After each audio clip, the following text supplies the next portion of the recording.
Hello, everyone, and Good welcome. afternoon. Yeah, good afternoon, and welcome to this edition of Career Confidential, brought to you by Vaco. Today, you've got the technology recruiting power team here of myself and my wonderful colleague and friend Julia. But for today's conversation, just to kind of contextualize what we're going to be talking about, we reached out to a number of candidates and hiring managers in the Cincinnati tech market, a world that myself and Julia are immersed in daily. And we've reached out to get the questions that really matter most to them right now, relevant in the market. So we're going to give you all, the audience, answers to a number of these questions, really to help guide you in making that next career move. We daily have the privilege of talking to a number of talented candidates and folks just curious about the market in general. So, but before we get into all that, let's do some quick introductions. I suppose I'll start here myself. My name is Troy Woolery. I'm the Director of Digital with Vaco out of our Cincinnati office. And I've been in this industry for something like 15 years. It sometimes feels like more, sometimes less. But I've been in that digital space for the bulk of that time. I've worked for companies such as Procter & Gamble and Kroger. I've also worked in the agency world as a director of user experience for Gray Midwest. And I'm also an adjunct professor in the technology space. So I teach design prototyping in a senior capstone course at Miami University here in the greater Cincinnati area. And I've been with Vaco now for about a year and a half. And I've had the wonderful privilege to work with my good friend and colleague, Julia. And I'll let Julia introduce herself now. Awesome. Thanks so much, Troy. Yeah, I'm Julia Jasko. I'm one of the senior technical recruiters here at Vaco in our Cincinnati, Ohio office. I come to this conversation with more than 10 years of technology recruiting industry experience. Much like Troy, I've been with Vaco just about a year and a half, a little under, with being with my last company for a little bit over 9 years prior to joining Vaco. So I've had expansive experience recruiting and working in all areas of technology, heavy concentration more in the mid to senior level roles. But we're excited to be here today and be able to answer a lot of those questions people have been itching to get answered just about recruiting, the job market, and just our world in general. Great. Yeah. And so with that, we're going to transition into a portion of the Career Confidential that is our Q&A. So as I mentioned earlier, we have a few questions that have been sent our way, kind of an aggregate set. And so we're going to pull from some of those questions and give you some live real-time answers. Julia, if you want to kick us off, I think you've got one right out of the gate that you want to start with. This is a very juicy question that people want answered. I've been asked this many times in my career, not necessarily about me personally, but why do recruiters ghost candidates? Unfortunately, this has happened to a good majority of those that are job seekers. One of the big reasons, in all honesty, is I think a lot of people don't like to have difficult, potentially confrontational conversations. People don't like delivering bad news. They don't like delivering rejection. So this is an area that a lot of times it's just easier to just ignore and move on. It's unfortunate because I know I personally am a big advocate of providing that constructive and just feedback, good or bad. A lot of times if people are rejected for a job, it has nothing to do with them. Sometimes there's an internal candidate that was selected. Sometimes the job changed and they've completely shifted their search and what they're looking for. And sometimes, maybe someone didn't interview well or their, kind of the skills that they brought to the table weren't quite up to par with what the client was looking. Mm-hmm. So, knowing the reason and the why is really important, I think, from a recruiting and job seeking perspective, because the only way you're going to get better is to know in the areas that maybe you could use improvement. So I do what I can to try to deliver that message, good or bad, to people. Unfortunately, sometimes we just don't get an answer. So, I'll always let people know if they're not been selected, but sometimes I just don't have that answer. Yeah. Great summary of that. That's always tough to kind of manage and handle. And I think transparency is always key. And I know our consultants appreciate your ability to deliver that to them a great deal. Yeah. Here's one that we both encounter. And if you don't mind, Julia, I'll take this one because Yeah, go ahead. has to do with job descriptions. Why do job descriptions include so many technologies not even relevant to the job? Well, a lot of times that has to do with the fact that you've got maybe one or two people responsible for writing a large number of job descriptions. And so they're pulling a lot of aggregate data. Sometimes they're pulling a lot of brief descriptors that kind of align with a domain or a competency. So I think there's just a lot of kind of generic pairing of words. And so that's why, writing job descriptions, a lot of that should come back to maybe a practice lead or a product lead or someone that's really close to the work to ensure that when that description goes out, that it's not misaligning expectations for candidates because, we see very talented, very senior people apply for roles and it might say a title that's relevant, product manager, for example, but then as you read the job description, it really doesn't have much to do with the day-to-day tasks of a product manager. So a lot of times what we do, Julie and I, and here at Vaco, is we'll have that extended conversation with the client to gather a little more intel, a little more description around those roles. And so we provide that, and I encourage anyone who works with candidates, we provide that extra intel to our candidates. So we're very conversational in how we describe jobs. I think anyone who's ever worked with Julia or I will tell you that they'll take the time to talk with you and they'll answer any questions about a job description. But a lot of times they have extra information they can share that you might not see on a posting on a website. So we do a lot of information gathering because we know a lot of times that single person responsible for writing those descriptions, they might be overwhelmed. They might have to release 12 job descriptions in one day. So they don't necessarily have that chunk of time to sit down and say, am I getting the tool stack right on this? Back-end developers need these code languages. Am I listing them all? A lot of times, frankly, there's just not that time. So there are quotas and there are deadlines to meet. So we have those relationships with our clients where we can just dive in a little more deeply and get clarification and get some more data points on those descriptions, which we share in real time.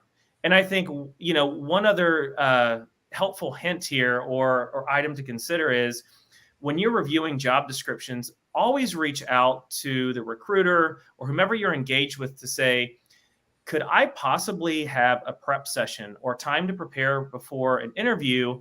I've read the description. I've talked with you about it. Can we go through it once more and maybe have a think aloud moment to kind of flesh some things out? So those are just ways to kind of work around very generic job descriptions. Seek more information. Ask the recruiter if they can find more information. Ask the practice lead if they can find more information, and treat it more as a conversational approach, right? And then as you extend that conversation, you'll hopefully and ideally learn a bit more about the role. And I always I always use the analogy of comparing the corporate job description sometimes to like a kid's Christmas wish list. All this stuff on there, but at the end of the day, they're going to be happy. They're not going to be upset if they, have a few of the key things that they really wanted. So, but yeah, that was great, Troy. Thank you so much for going into that detail. Yeah. I know one of the areas too, someone had reached out to us specifically and asked, hey, if I apply for a job, is it worth actually sending an intro email to the recruiter that posted the job in addition to sending my application?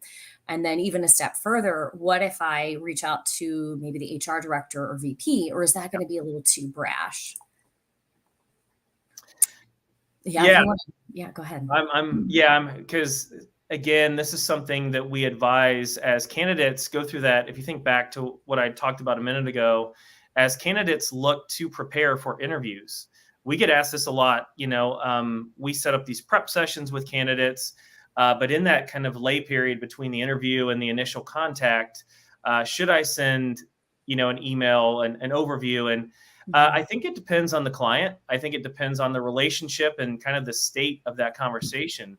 If you've already had a conversation, maybe with a hiring manager on the client or company side, and the context is there for you to send an email, that's fine. A lot of people work with companies like ours because they trust us to do a lot of that upfront messaging. I think a proper time to send an email is when you've had the interview and you'd like to do a follow-up just to say thank you for the time. Thank you for the focus and giving me more information about your company.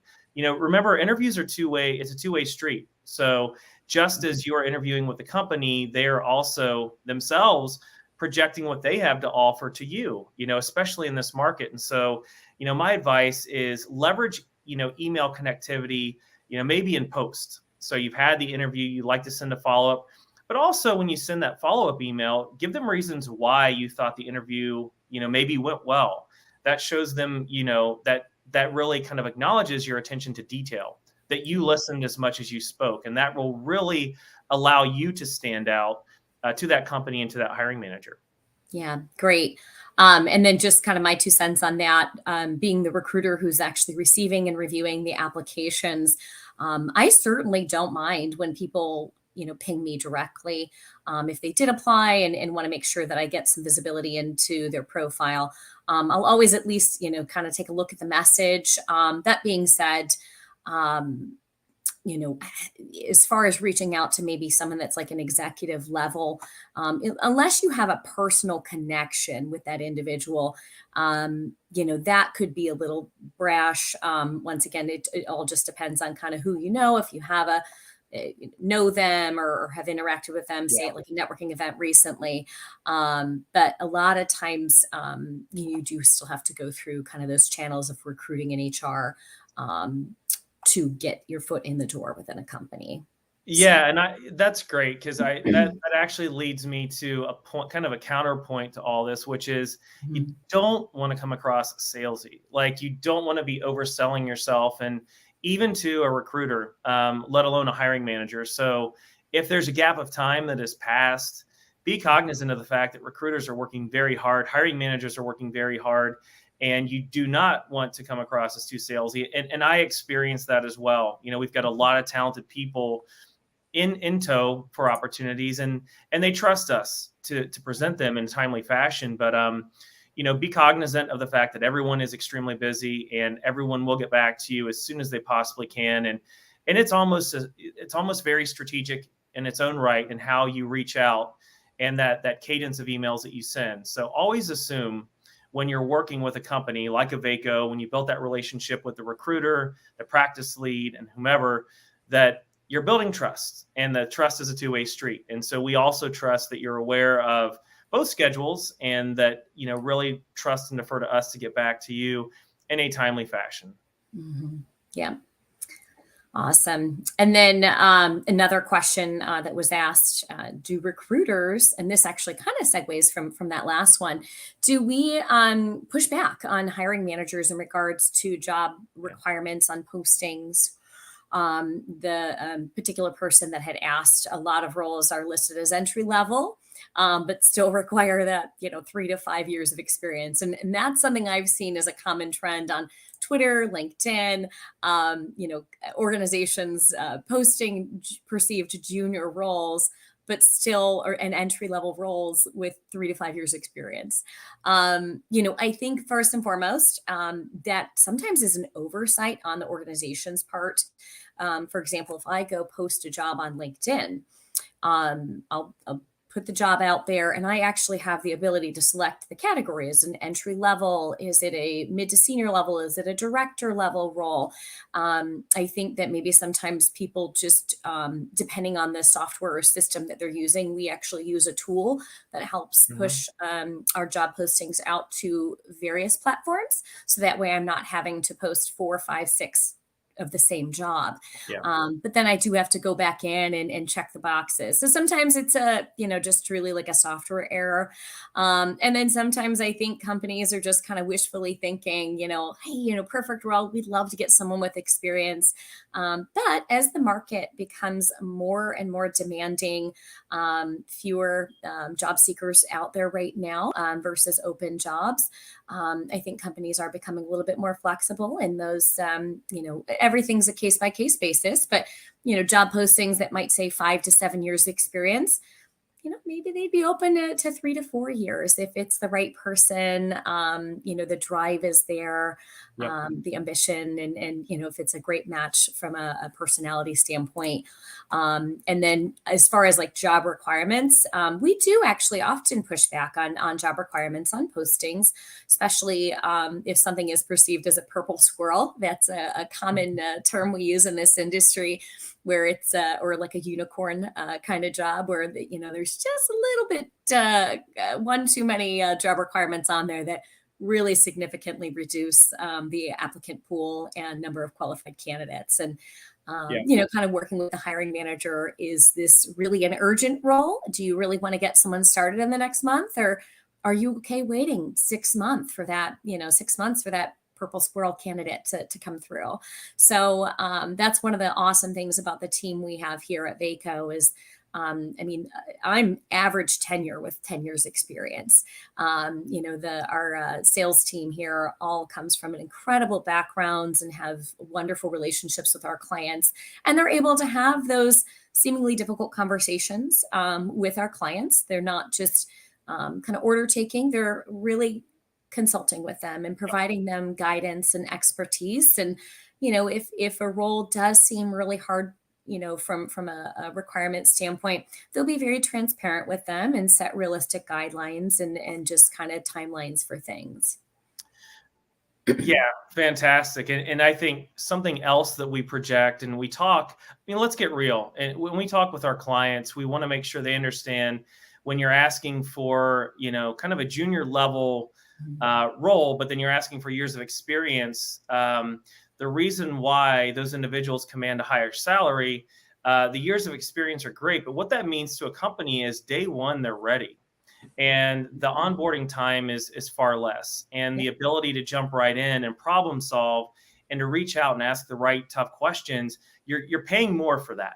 Like you're not just paying more because so-and-so worked at a well-known company for 5 years. You're paying because so-and-so day one, I, the hiring manager, I, the VP of product, I, the technology leader, I can trust this person day one. I can build and grow early in the cycle with this person. And so that is a very winning theme that carries over when we talk with our clients.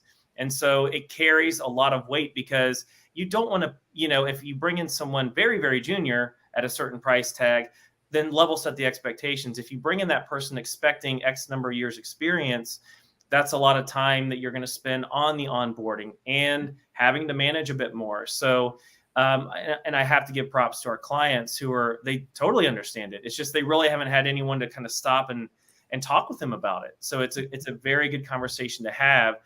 And that actually kind of gets into another question that came up, which I love to discuss with clients and even with our recruiting team, which is, so we've got a great candidate, right? And we've spent the time to talk to this person, to get to know them, to do that prep work. Then we hand them off. Then we send them along for the interview process. And I love at Vaco that we're we're not even transactional about it. We want to make sure, and I actually hope that the client and the company that we projected to the candidate is who we projected them to be. And so we've got very strong partnerships. And that's why we have a lot of fluid conversation with our clients, is to make sure that we're aligned in what we're projecting to candidates. And it always feels good. And actually it feels great when we get feedback, Julie and I, from these candidates to say, had a great conversation with the hiring manager. They were who you guys said they were. This is going to be a great potential fit for me. When you get that excitement, that means that we were on the mark, right? And if ever it's the case that we send them along and they come back and say, well, it wasn't really what I expected, then that requires a bit more work that we need to dig in on with the client. And that kind of goes back to some of these other questions on job descriptions. We can take that as a data point to come back and say, could we revisit the job description to get a little better alignment? Yeah. Yeah, that's great. And then let me see here. Oh yeah, another question that we had from the audience about recruiting firms in general. Vaco, we're a global company. We have a lot of offices across the U.S. We operate in Canada, offshore, and someone wanted to know if all recruiters have access to the same info. And would it be worth connecting with a recruiter, say in the Cincinnati market, in the Atlanta market, in the Pittsburgh market? Awesome question. So no two companies are alike. I know how Vaco operates. I do have access to see the jobs from people or from our other markets. But if I'm working with a job seeker, for example, and they are looking for remote work, and I know that there's opportunities that perhaps would align with our Atlanta market or in our Phoenix market. What I would like to do is actually warmly introduce them to some of my colleagues in those markets, because they're going to be able to talk in a more educated manner about their clients, just like I can with the local market here in Cincinnati. I'm able to speak, about just hiring trends and compensation and all that. But I'm not as familiar with the other markets and kind of how things are structured there. So my recommendation would be to ask for warm introductions to those other markets. We are all part of the same team and same company. So I'm always happy to sync up, wonderful individuals with some of my colleagues in other parts of the country. Oh, that's good stuff. Yeah. And so, Julia, we're getting close to time. I want to make sure that we cover all the most important points here. Based on what we've discussed thus far, what are your 3 biggest tips for candidates looking to make a move in the tech market? Well, first off, do your research. Make sure that, if when partnering with a recruiter, that it is someone that is experienced, someone that comes from a, well-established, reputable organization. I also recommend that people you can get overwhelmed very quickly, especially with the number of opportunities that are available. You don't have to say yes to being considered for every opportunity that's presented your way. I've run into situations where I've talked to candidates that have had 5, 6, 7 interviews in one day. And needless to say, unfortunately, not all those interviews went well. They didn't remember who the client was. They didn't remember who the hiring manager was, didn't remember, just because there was so much. So it's easy to get overwhelmed in your job search. And then also, I think it's really important, just from a job seeking standpoint, to, know your worth, know what you're looking for. Make sure that, you kind of have an idea of where you'd like to go next in your career. And by talking with someone like myself and even Troy, we're happy to give that kind of guidance and provide people an idea of what the market looks like and potential opportunities that could be a fit for you. And then Troy, is there anything, I guess, you do an amazing job of interacting and preparing people for interviews. I mean, you've been in this industry for an incredible amount of time. What type of tips would you provide to people as well? Yeah. So I would treat it as kind of a 2-way conversation, and do your research on the company and make sure if the hiring manager or the person interviewing you is not asking questions that you ask, if you could ask a few questions. And that's really a chance to show whoever's interviewing you your ability to immerse yourself into the content, to do the research, to be curious, inquisitive, to show passion. And with that, you can really project yourself as someone who has not only an interest in the company, but a passion for what they do, and someone who's going to be collaborative and be a real information seeker. So I would dig in a bit, do your research, and certainly be one to ask questions in return in that interview. Yeah, Awesome. And it looks like we actually have a couple other questions that have come through from the live stream on LinkedIn. One of the audience members says they have a master's degree with an HR concentration, and they wanted to know, how do they go about getting away from the CRM riles they have to HR? I think it's a common misconception. Applicants are not rejected by the CRM systems. Anytime we receive an application, it does go directly to the recruiter. That being said, keywords are key. When I'm looking for job seekers, I love a good Boolean search string, and I look for certain keywords on people's resumes and backgrounds. So I think just kind of being conscious of maybe some of those things that you could put on your resume to make sure you stand out and align with the opportunity that you're trying to match up for. And if you ever have questions and want someone to kind of give you that guidance, I'm happy to, provide any, type of advice that I can for individuals. Yeah, and I think also kind of step away from the acronyms and also kind of get in the mindset of, again, this is conversation. Yeah. Right. And so HR concentration is great. Think about the two-way extent at which you're talking to someone, whether you're interviewing or you yourself are interviewing. And that's where you get into that organic kind of structure of the conversation. What is the culture like? Yeah. Can the person interviewing you, or can you as the interviewer, can you talk to that? Yeah. Because frankly speaking, a lot of the candidates that Julie and I are privileged to connect with, they want to know that right now. They want to know, what's the company culture? What is my career path with this company? Is this a situation where I'm working in a silo? Am I working with a team? So everyone needs to wrap their minds around that organic part of the conversation. There's all this on paper we need to cover, acronyms and such, but we also have to reserve that space for putting that aside and talking face to face and talking about, what does day one look like? What's my onboarding process look like? Who do I reach out to if I can't log on to the VPN or the tech shield that I have to get through to access my email? So I would be cognizant of the non-paper items as well, kind of the organic nature and the culture of that conversation. Yeah, that's great. We had another question around, I think, Google professional certifications, and I know that's one I see a lot. Julie, I can jump in quickly on that one. Feel free. And go ahead. I'm in a very tech-heavy space, and so just to put a quick pin on that one, certifications are great, but certifications come at varying degrees and tiers.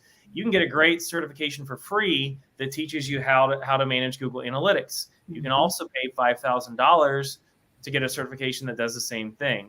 I would do the research, find your accredited providers that are equipped to give you the proper training. I know in the digital space, Nielsen are great.